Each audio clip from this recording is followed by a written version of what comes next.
It can only be attributable to human error. You're entering paranormal. He meddled in things that you think before. He meddled in things. He meddled in things. Where will we go next? This phantom from another time. No one, Mr. Mulder. That's it, man. Game over, man. Game over.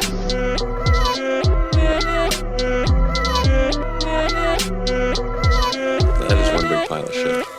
Hi, I'm Oxide Kaiju. On the screen to my left, Jasmine with and a screen across, Eli Watson. and we are Cryptid Campfire. That kind of worked. We're gonna be a little out of sync, guys. We That are was cute. recording this episode via Skype because we are all in self-isolation during this COVID-19 quarantine thing that's happening. So we're trying out. This is going to be something new that's happening while we are experiencing this stay-at-home order. But today is also a special episode because we are doing an interview today. We have a special guest. Eli, why don't you introduce him? Cool. We have the host of Chasing Legends here, Nash Hoover. Why don't you say hello? Hello, everybody. Hello. Hello. So, Nash, what's up? Yes. What's up with you? A lot is up. We've been very busy filming, editing, pre-production, post-production, all the productions on our first full proper season of Chasing Legends. Chasing Legends. And why don't you tell us a little bit about that show? So Chasing Legends is a show that I created with my friend Caitlin Keeley back in the spring of 2013. It was kind of one of those things that we kind of joked about, and then it turned into a real thing. And here we are almost 7 years later, and we've, been all over the country. We've been to Ireland filming, and gained a pretty decent following of our little misadventures and into cryptid research. And it's been a lot of fun, and we primarily look for cryptid creatures and pretty much just document our entire journey and show, like I said, a lot of the misadventures and anything that can go wrong usually goes wrong, and we like to pretty much document the whole process of what it takes to investigate and research these cryptids in the field. Over these past 7 years that you've been working on this show, have you been working with the same crew? Is it the same people going out? Yeah, actually, up until recently, a couple of them have parted ways, but up until about 2018, it was the same four of us that consisted of my cousin Michaela, who is the only current original member, my best friend Patrick Meyer, and my other friend JC Yetzer. That was the original four of the show, and it was the four of us up until, like I said, about 2018. The last episode all four of us did was our Devil's Punch Bowl episode, and then from there Patrick parted ways with us, and then recently JC parted ways with us. So it's just myself and Michaela, and then our two new camera operators, our director of photography, Sammy Vernay, who has been with us since 2018, and then our newest member, Brian Birdinghouse, who is our second camera. Right on. And what inspired you to start the show? Caitlin and myself had always kind of talked over the years of doing something kind of leading up to this, but nothing really came of anything. I was really inspired by Destination Truth to kind of do something like that. And then what actually promoted or prompted us to do something as I was watching that awful Animal Planet mockumentary on mermaids. And I was texting with Caitlin at the time, kind of telling her about it, and they brought up the case in Kiryat Yam, Israel, which was featured on Destination Truth, and they had kind of touched base on the reward that the town of Kiryat Yam has for the proof of this mermaid. So I was telling Caitlin, I'm like, well, we should go and try and get find this mermaid and get this reward and document the whole process and our whole journey. And then that from there was like, well, why don't we do that with other cryptids and stuff like this around the world? And that's what kind of laid the groundwork for what Chasing Legends would become. That's awesome. Yeah, that's actually really sick. And you can see that, especially that destination truth vibe going on in your videos that you have uploaded to YouTube.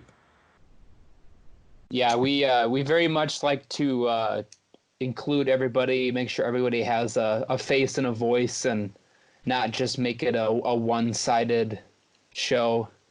That was something from pretty much right from the beginning that I wanted to do, was make sure everybody was a part of it. More hands on deck, the better. And we're all really good friends, so it made more sense too that way, because we all had a good bond and could kind of incorporate each other well on camera and build off of each other's humor. And yeah. What was the reward total price? I believe it was somewhere up in like the $1 million range. Oh, dang. Wow. Yeah. Well. Deductible too, I hope. Yeah, but I'm not sure what that would convert to. I know, right? What's the currency exchange for that?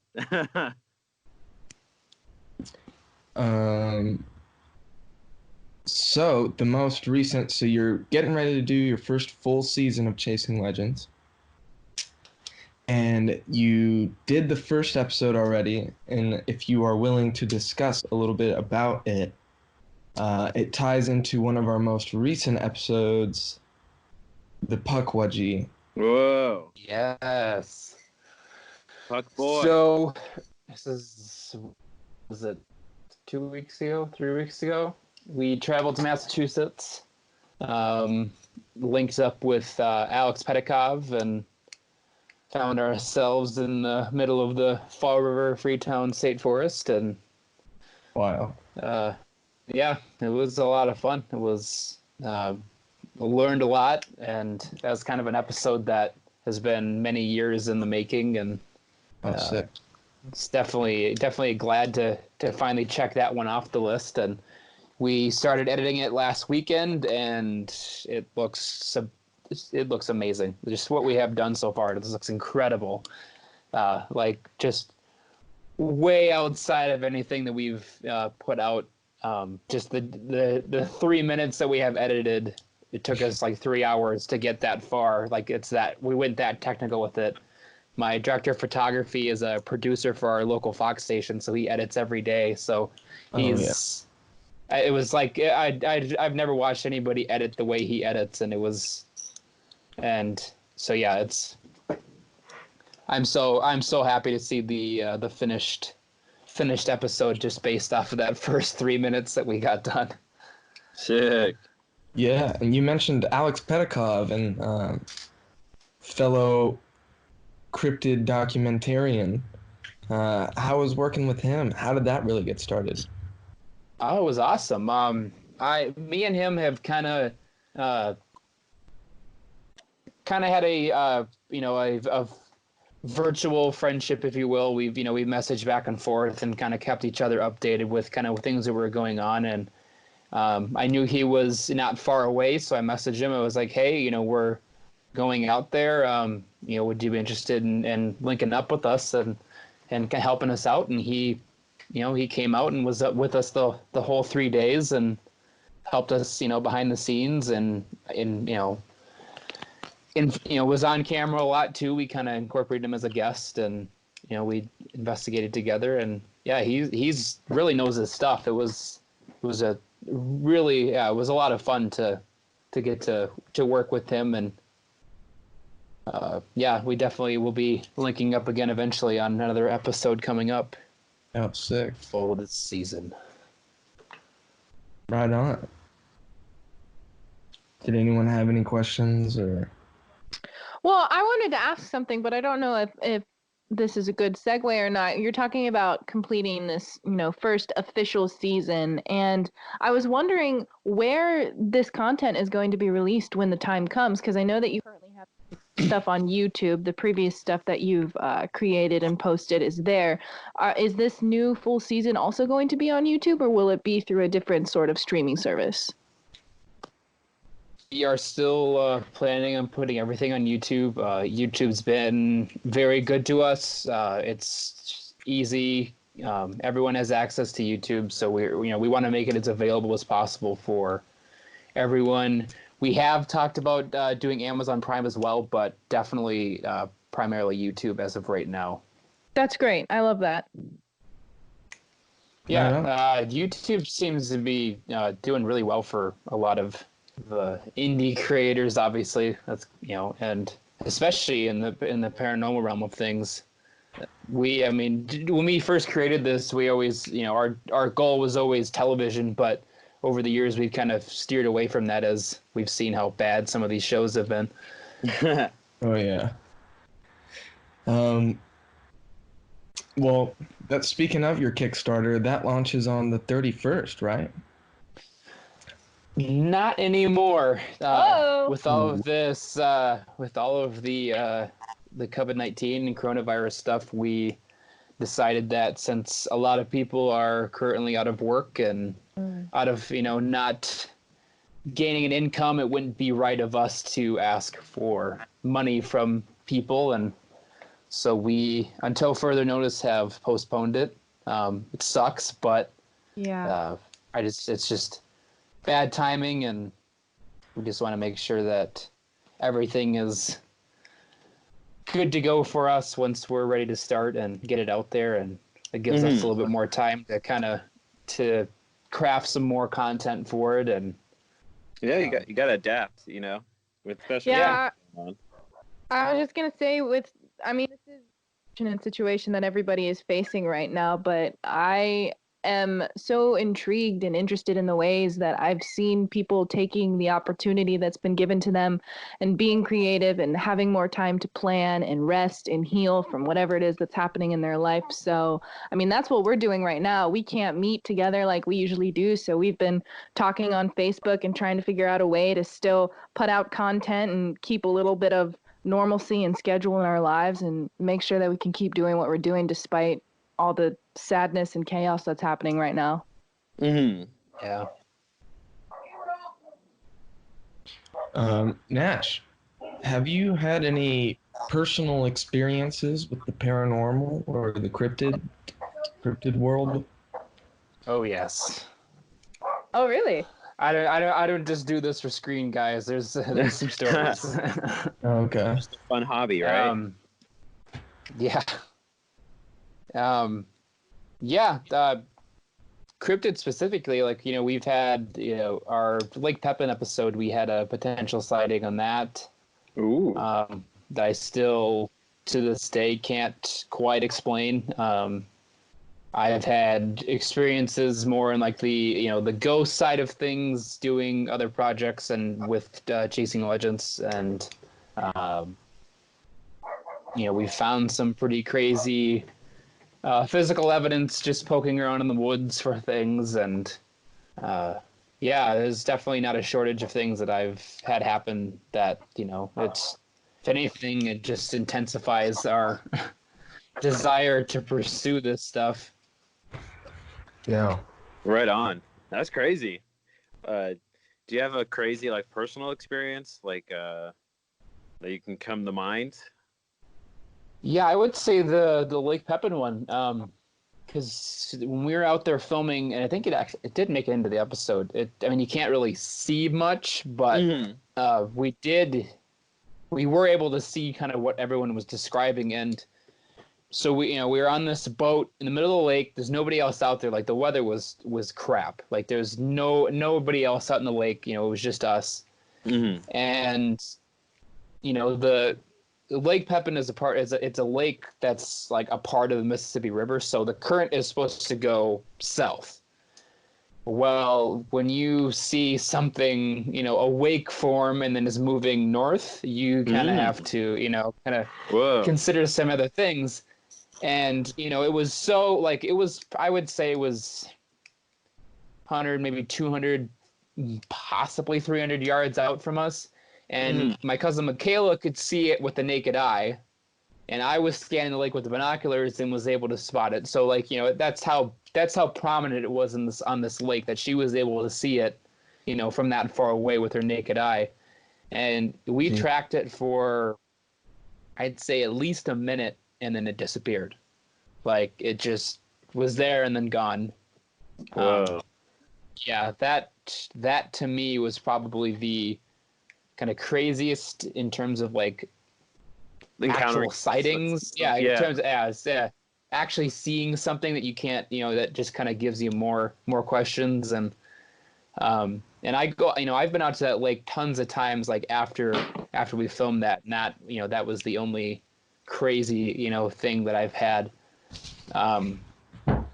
Recently, last April, we were out doing, we were just doing some investigating in eastern Wisconsin, and we were doing some kind of like Dogman research, and we stopped down at Beastie Boy Road, and but yeah, we were in like the northern unit of the Kettle Moraine Forest, which is like the forest that is supposed to have all these Dogman sightings and this and that, and we hadn't even started our investigation yet. We were just hiking into the woods, and literally just parked the car. We're probably like 100 yards in on this trail, and there it is on the ground, in succession, these huge like canine footprints, that were pretty much, all right, we might as well just pack it up. Like, we found what we came for. And I actually, I ended up casting one of them, and it's, it's about as big as the palm of my hand, like huge, like, it shouldn't be there. And like I said, we found like several of them it was, we kept finding them. Like we kept hiking into the woods after that, and we kept finding these huge tracks. And I had them analyzed, and the person said that the only thing that they could say they probably are is a gray wolf, which, kind of fits in with the, the descriptions of these dogmen, but, they almost seemed like they were kind of hesitant to even give it that. You're a lot braver than I am, man. I could investigate Dogman. No way. I was going to say something similar. I've said this before on our show, that I'm somebody who talks the talk but does not walk the walk. I like discussing and imagining what it would be like to like have a run-in with some sort of cryptid and like determine whether we think they're real or not, and all the conspiracies and whatever. But if you were to ask me to like go on an investigation and spend the night somewhere, or go out in the middle of the night in the dark with a night vision camera, I'm like, nope, I'll pass. You guys can go do that. I'll be the one who discusses what you found on air. But Jasmine, that's 6. We're going out. I don't. I'm definitely not one to shy away from really getting out there. I mean, I put it on my bio on the website. Like, I am not afraid to put myself or my team through some pretty insane situations in order to find, whatever we are. Like, and I've got to give a lot of props to my team too. Like, they're just, they're my friends. We all kind of grew up together, and just for them to follow me into some of these situations, like, I got to give a lot of, tons of props to these, to these group of people. And, like the first episode that we shot with our director of photography, Sammy, was our Devil's Punch Bowl episode. He scaled a waterfall with me. Whoa. Just to get a shot, just to get the shot. And, that's some straight dedication right there. Like, and, we're planning on heading to Arizona here in July, which is like peak everything that wants to kill you season out there. And like, I'm like telling everybody, I'm like, we're going to come into, we're probably going to run into some stuff that, is known to live there that could probably hurt us. So we're really making sure that we have plenty of first aid equipment and all the necessary safety essentials to keep us alive on that one. Yeah, and here's to hoping that travel will be safe by that time. I usually go home to my home state of Ohio around July, but I'm holding off on buying the tickets because, everything that's going on with the virus and travel, like here's to hoping that you actually get to go on that trip and don't have to cancel it if this for some reason extends for that long. Yeah, I hope not, because like I looked the other night at tickets and the plane tickets are super cheap right now. So Yeah. it's like the best time to book. Best time to book, but not the best time to go. So Well, I was gonna say. Oh, do you have a question, Eli? No, go ahead, Alex. Oh, I was gonna say, for Nash, did you have like a favorite cryptid? I do actually. I would say for me that my favorite cryptid has got to be the Tasmanian Tiger. Yeah. Oh. yeah. Ooh. That's the one that always comes to mind when people ask me. Mhm. And usually people are like, well, why? And I'm like, well, because it's an animal that did exist. It no longer exists because of us.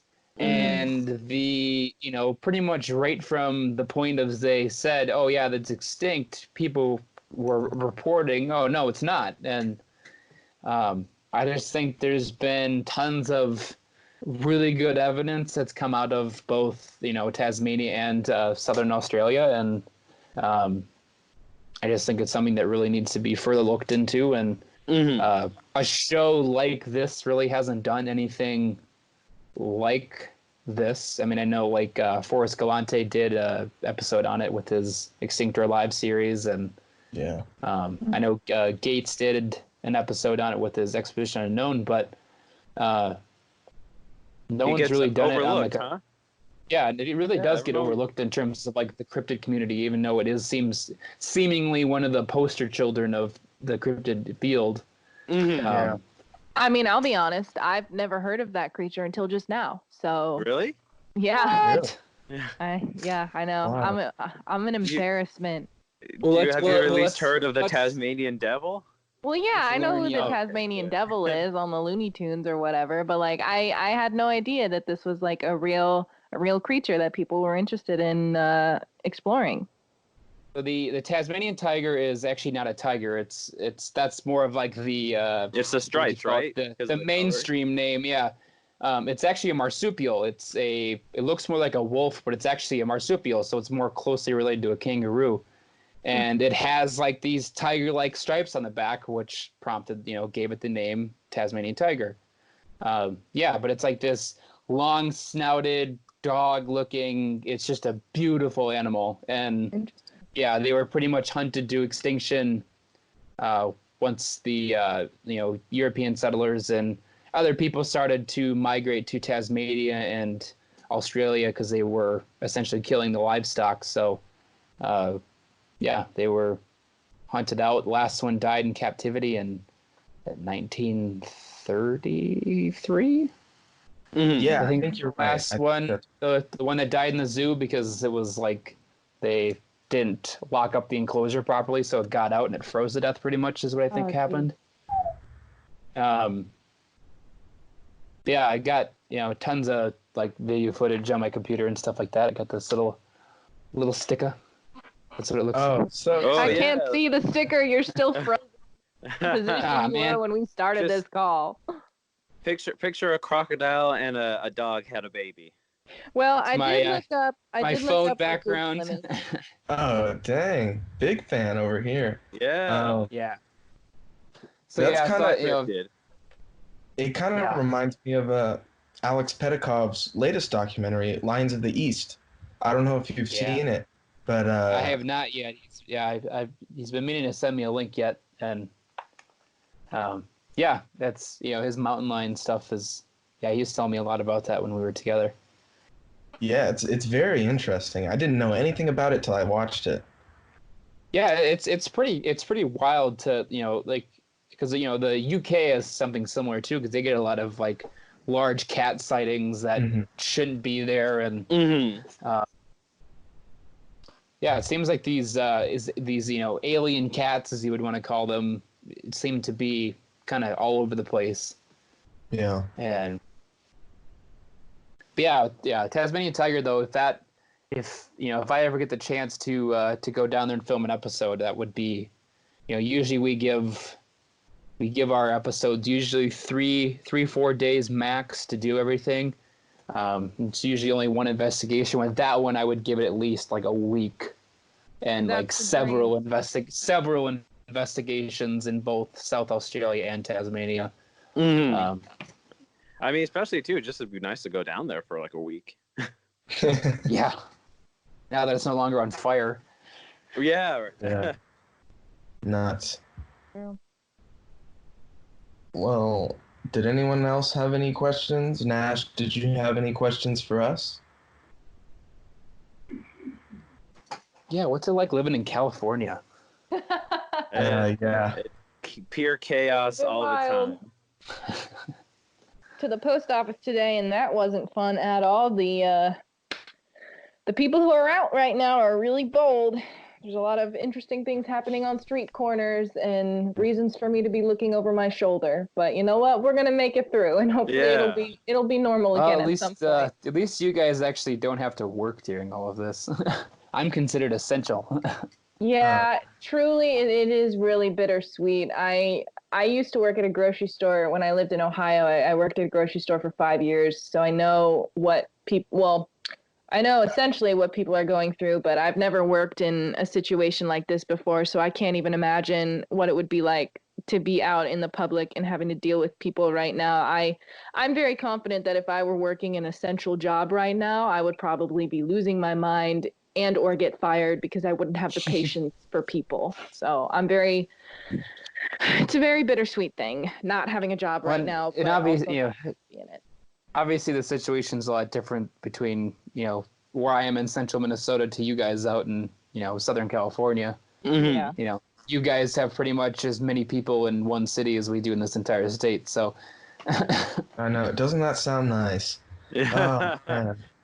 I'm so sick of the people, and it's like, yeah, even with all this like stay-at-home order, there's still like a lot of people who are still outside. There Oh, are. yeah. Oh yeah, it's that. Yeah, there could be a zombie apocalypse, and you'd still have these people going out and getting their lattes and shit. Yeah, you know it, man. Crazy. Geez. Yeah. Yeah, just be good to yourself and be good to the people who have to work during today's times. Yeah. Yeah, they gave us like a sheet of paper at work that's like in case the state does end up shutting down. That basically, if we get pulled over or whatever, we have to show them that, and that way they know that we're on our way to work. Yep. From your boss. That's insane. Whoa. That is absolutely You have the higher authority now. I know. Officer, I'm going to work. Why don't Above the you law. just Cool it, sir. above the law. And you give them a ticket. Yep. I'm wasting my time. Now I'm gonna be late. Is there any sneak peeks you can give us of the upcoming episodes, or is that all on the hush-hush? Yeah, I can tell you guys. I mean, I have the control. I have the power here. Well, I don't want to pressure you. Answer to a higher authority. Me. Yeah. Hold on, I gotta ask the executive. Yeah, we can. Yeah, we we kind of learned some things in the episode that kind of stem outside of the cryptid field, but kind of, and this is kind of going to be a pretty kind of a broad answer, but with our goal with the show, we kind of look at every possible aspect that could go into either the existence or non-existence of these creatures that we look into. I don't like to use the term that we like debunk evidence, but we don't just, if something happens, we're like, okay, that was definitely, an encounter. We try to analyze it. We try to replicate it ourselves and see if we can find alternate explanations. Is it this that happened that, it created this, scenario? Is it a known animal in the area that people misidentified? We really You try to go down the list of everything. Yes, we try to find. I tell people sometimes we almost kind of try to disprove it before we kind of go into the angle of, okay, there could be a possible thing here. And even if nothing happened, even if we don't have any experiences or anything like that, we still don't like say, oh, there's nothing here. We just either chalk it up to, oh, there needs to be more research, or if we are, with like the case like Devil's Punch Bowl, we were pretty much able to take all of the things that were being reported to happen in the area, and we were able to find, with our own encounters, logical explanations for everything. Right. So in that cases, we would give it somewhat of a closure to that case. But yeah, in the case of the Pukwudgie, we came across a lot of the Fall River Freetown State Forest is just there's so much dark history in that forest. All the way back to with mob activity and cult activity and just the list goes on. So we didn't intend to kind of explore that aspect of things, but the more we dug, the more that just kind of forced itself. So yeah, there's a really good segment that we shot that really is the whole team, Alex included, really kind of going over what we feel based on the evidence that we got is really going on. And I'm not going to go too deep other than that, but we really kind of give it our 2 cents on whether or not we think the Pukwudgie is a real thing, or if it's more of just a easy explanation to a dark location. Whoa, so how many Pukwudgies did you see?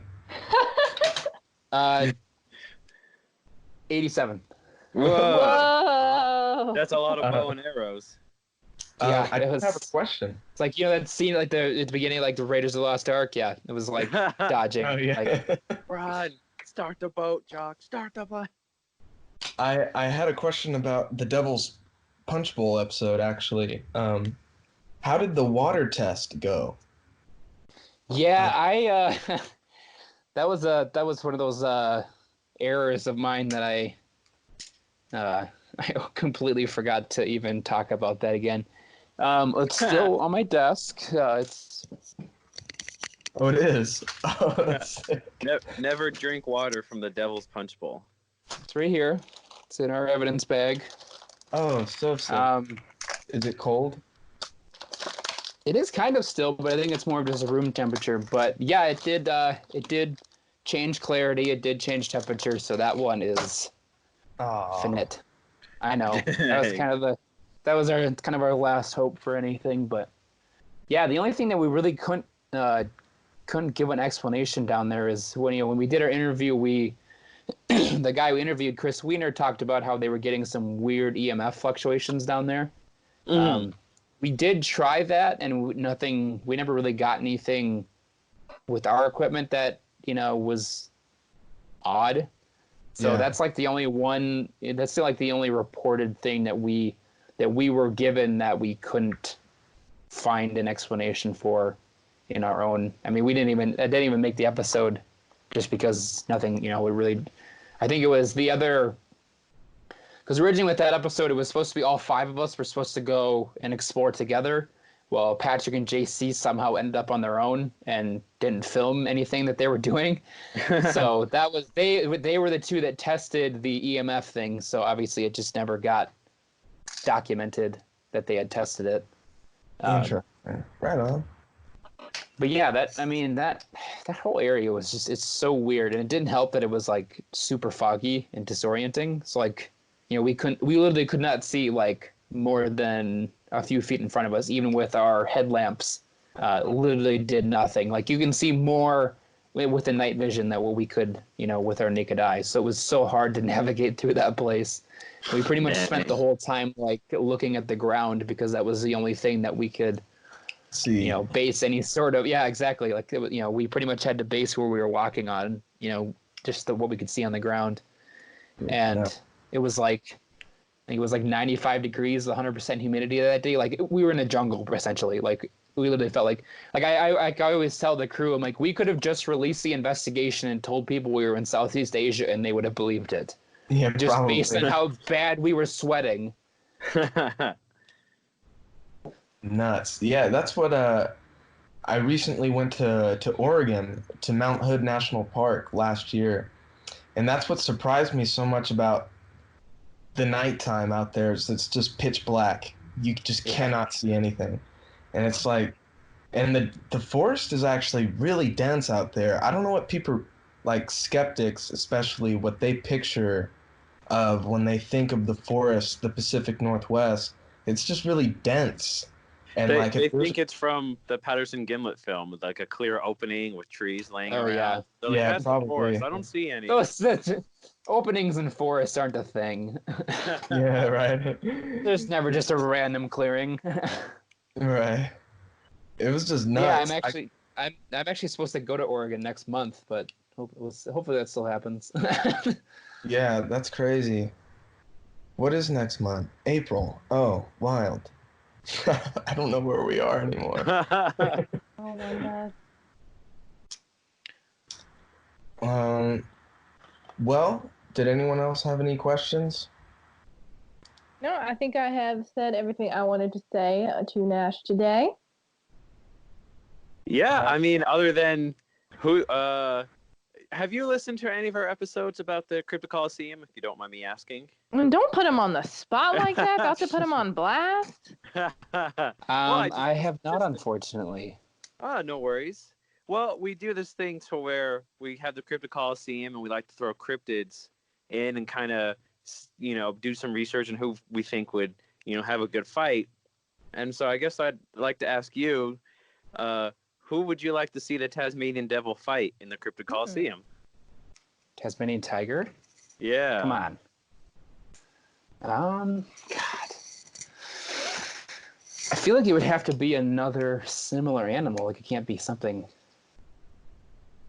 Let's keep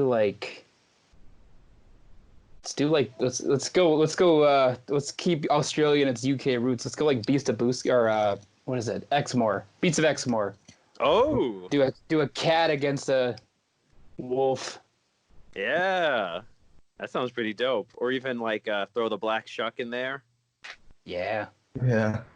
I would have to go with the Tasmanian Devil. They're just they're tough, man. Tasmanian Devil versus Tasmanian Tiger.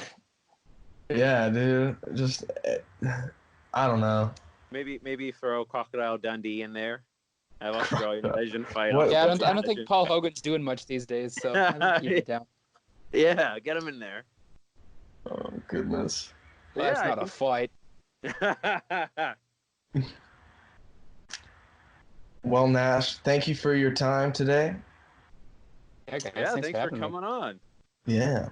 We'll definitely have to bring you back on again. This has been a lot of fun. And Yeah, definitely, guys, anytime. yeah. So I guess we'll just do our sign-offs as usual. Mm-hmm. Yeah. If I want to find you online, Alex. Oh, if you want to find me online, Instagram and Twitter, you can find me at Alex Daikaiju. That's Alex DAIKAIJU.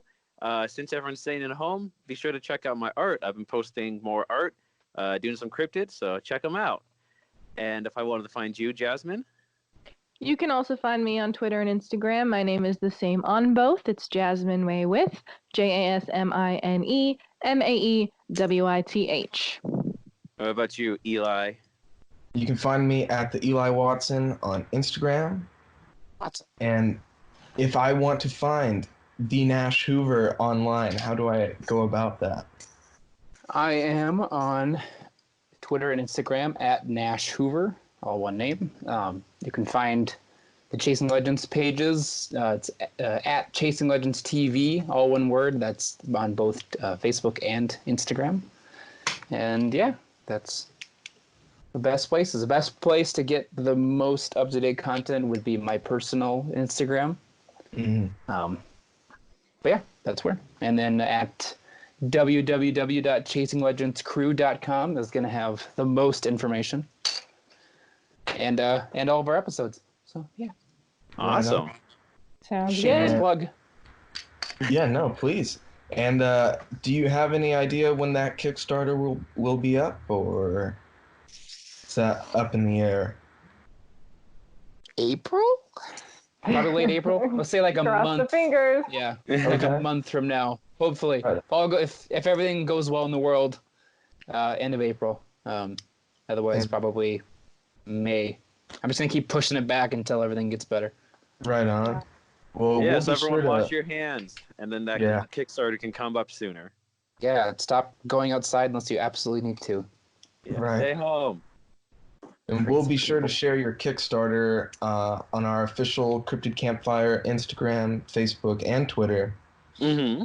You can also find us that's at Cryptid Campfire if you guys wish to follow us. And you can visit our www.cryptidcampfire.com official website where you can get your official Cryptid Campfire t-shirt. Just you because you're always stuck skip at a W. You always only say 2 W's. www dot. we couldn't afford Wow. we couldn't afford the full domain, so we have 2 W's. The .co as well. .co. Yeah, check out the Anyways. website. We got T-shirts. Just because you're stuck at home doesn't mean you can't look good. Well, I think that's about it for this week, right? So. I think so. And we'll see you guys next time. Thanks for Bye. listening. Bye.